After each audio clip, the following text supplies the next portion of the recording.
seriously, Al, you can't just go and meet a kidnapper. Those situations always end up in disaster.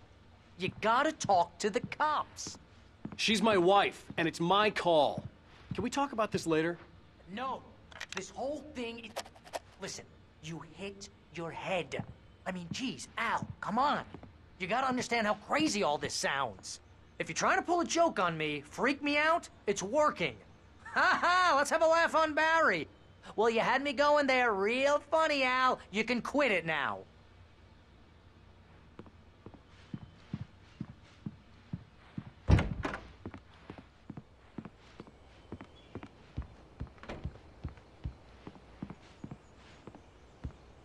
I think this is the form you wanted. And here are the keys. Okay, you're all set, Mr. Wake. Glad to have you staying here. Thanks. Can you tell me how to get to Lover's Peak? Oh, sure. It's at the end of the nature trail. Just follow the paths, you'll get to it eventually. It's an easy walk. Nice spot, too. If you have any trouble finding it, just keep your eyes on the radio mast. It's right below that. Oh, and hey, if you take a walk in the woods, watch your steps so you don't end up like Max. I guess I'm a little worried. We got a bunch of campers out there we haven't heard from. It's not like these people are on a schedule, but with the traps, well, you know. I just don't want any trouble. Right. Thanks.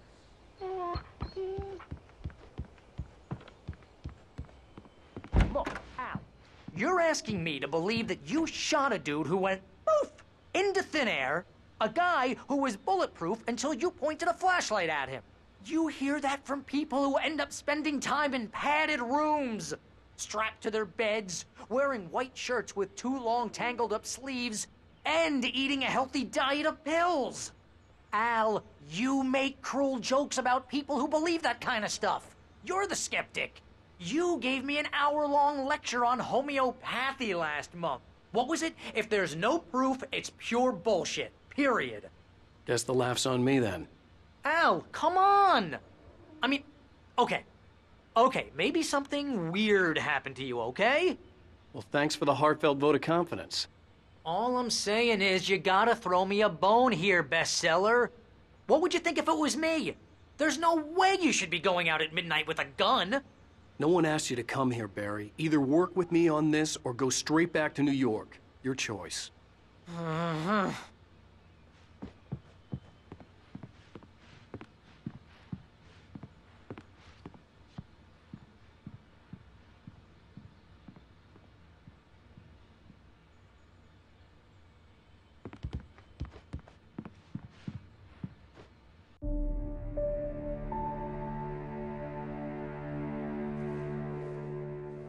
That's just crazy talk, Al.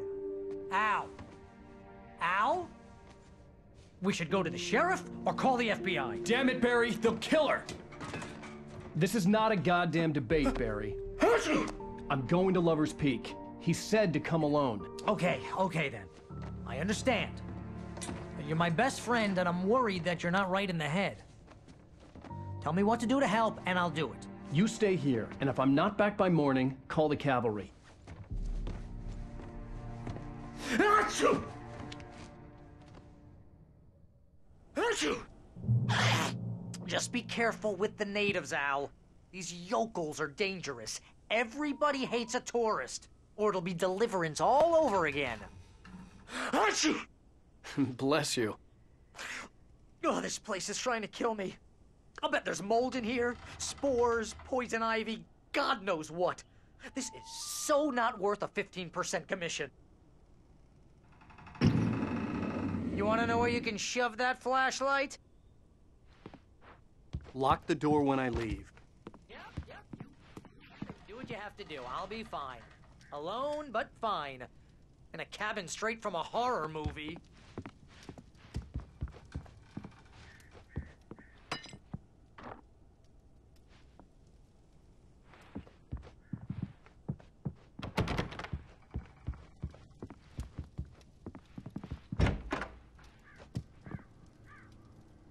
Real funny, Al. Real funny. Ha ha! Thank you! I'll just sit here in the dark till you come back. Or until I get eaten by a grue.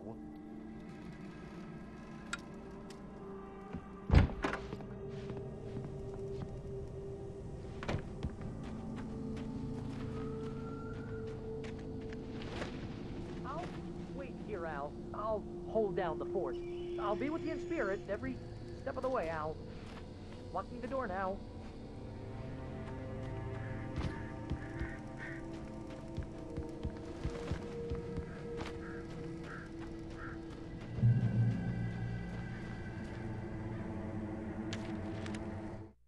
Barry had never gotten along with Alice, but he knew Alan loved her with an almost frightening intensity. And now something had happened to Alice. And here was Al armed with a gun and saying things people got put in padded cells for. It was as if his friend had experienced a massive psychotic episode and was now totally disconnected from reality. It scared the shit out of Barry.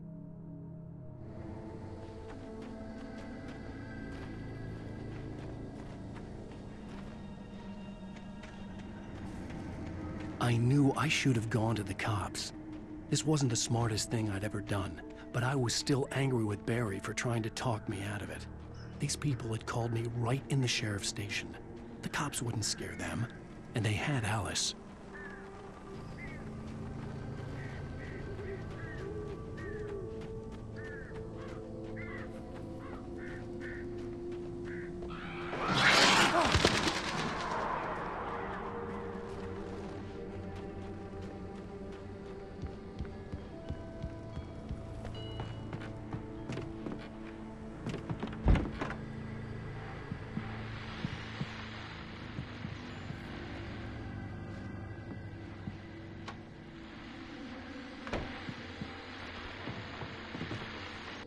Welcome back to the show, folks. As promised, our very own Dr. Nelson has just parked his rear end in the studio. Doc, what's your Deerfest plan like?